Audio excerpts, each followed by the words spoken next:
Você se lembra do tio França? Não faz tanto tempo assim, né? Mas vale a pena perguntar porque esse aqui é um país onde a gente vive intensamente. Então pode ser que você já tenha se esquecido ou que ele esteja aí, sei lá, meio soterrado embaixo dos outros 1000 assuntos que você tem que acompanhar. Mas o tio França foi aquele cara que se explodiu na frente do STF com fogos de artifício. Uma tragédia, claro, mas não deixa de ser engraçado. E uma coisa curiosa que eu lembro de ter lido algumas vezes foi que os amigos e familiares do tio França diziam que ele não era doido assim antes, desde sempre não. Ele foi enlouquecendo aos poucos, conforme ele foi ali abraçando as ideias bolsonaristas. E pensando nisso, eu queria trazer aqui um artigo escrito pelo Tiago Moreira, do Departamento de Ciência Política da Faculdade de Filosofia e Ciências Humanas, junto com o Lúcio Renaud, do Instituto de Ciência Política da Universidade de Brasília, um artigo chamado Conservadores Convertidos: o efeito Bolsonaro em 2018. O link para acessar esse trabalho, você já sabe, está aqui na descrição desse episódio.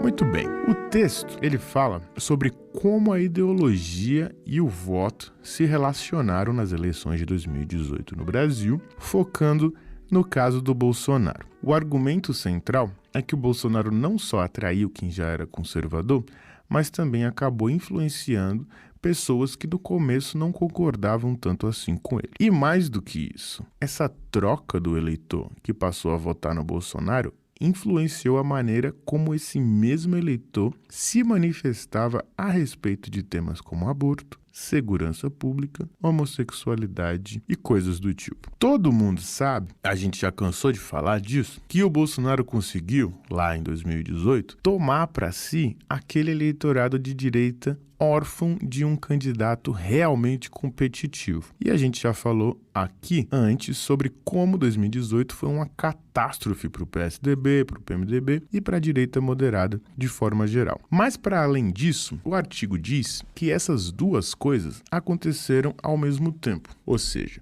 o Bolsonaro impulsionou o movimento conservador e fez com que alguns eleitores mudassem de opinião durante a campanha e se radicalizassem ao longo desse processo. O texto mostra que as opiniões políticas do eleitorado podem mudar facilmente, já que elas são influenciadas por vários fatores, pelo que os políticos falam, pelo clima de polarização e também pela importância que a gente dá a temas morais e conservadores, por exemplo. Então, o que o artigo sugere é que a escolha de voto pode mudar as opiniões do eleitorado através da maneira como os partidos e os líderes políticos se comunicam com o público, pela forma como a gente processa as informações, pensando muito ou pouco sobre elas, e também pelo desconforto que a gente sente quando nossas ações não batem com as nossas crenças. Por exemplo, alguém pode mudar o que pensa sobre segurança pública ou costumes para ficar mais alinhado com o candidato escolhido, diminuindo a contradição entre o voto e as ideias anteriores. Vamos ilustrar isso aqui então para ficar um pouco mais claro. Vamos supor que você é aquele empresário que decidiu votar no Bolsonaro porque o PT destruiu a sua vida, tipo aquele meme da Barbie. Bom, você não necessariamente tinha algo contra homossexuais ou contra feministas, mas aí você ficou pensando, já que eu vou votar no Bolsonaro, é melhor abraçar isso aqui de vez, A gente não gosta de lidar com ambiguidade. A gente não gosta de lidar com complexidade. As coisas têm que ser preto no branco. Então, se é para ser bolsonarista, vai ser com homofobia e tudo. É mais ou menos esse o raciocínio. E aí, com isso em mente, o artigo propõe a análise de duas hipóteses. Hipótese número 1, a mudança de voto pró-Bolsonaro tende a aumentar o nível de conservadorismo dos eleitores em relação às atitudes políticas, dado que eles costumam alinhar suas preferências com as ideias defendidas pelos candidatos. Hipótese número 2. A mudança de voto para Bolsonaro tende a aumentar o nível de autoritarismo dos eleitores. Muito bem. Para analisar essas hipóteses, o artigo se baseou em uma pesquisa em painel que acompanhou a mesma amostra de pessoas ao longo de 5 rodadas de entrevistas realizadas em julho de 2018 a janeiro de 2019. E para analisar a hipótese número 1, que era sobre o aumento no conservadorismo daqueles que mudaram de voto para o Bolsonaro durante a campanha, os participantes responderam perguntas sobre temas como livre mercado, homossexualidade, liberação das armas e execução sumária, que é quando uma pessoa é executada sem que haja um julgamento antes. E nesse caso, a hipótese 1 só não foi confirmada quando o assunto era economia, mais especificamente, intervenção do Estado na economia. Mas a troca de voto levou a um aumento de inclinações autoritárias em 20%, acima da média de posições a respeito da homossexualidade, 18% em relação à execução sumária e 23% em favor da liberação do porte de armas. Já no que diz respeito à hipótese número 2, que era sobre como os eleitores que mudaram de voto e escolheram Bolsonaro se tornaram mais autoritários, as perguntas foram sobre rejeição à democracia e apoio ao golpe. E aqui eles constataram que essa galera passou a dar um apoio 24% maior do que a média de aceitação da democracia, mas também rolou um aumento de 12% em relação à média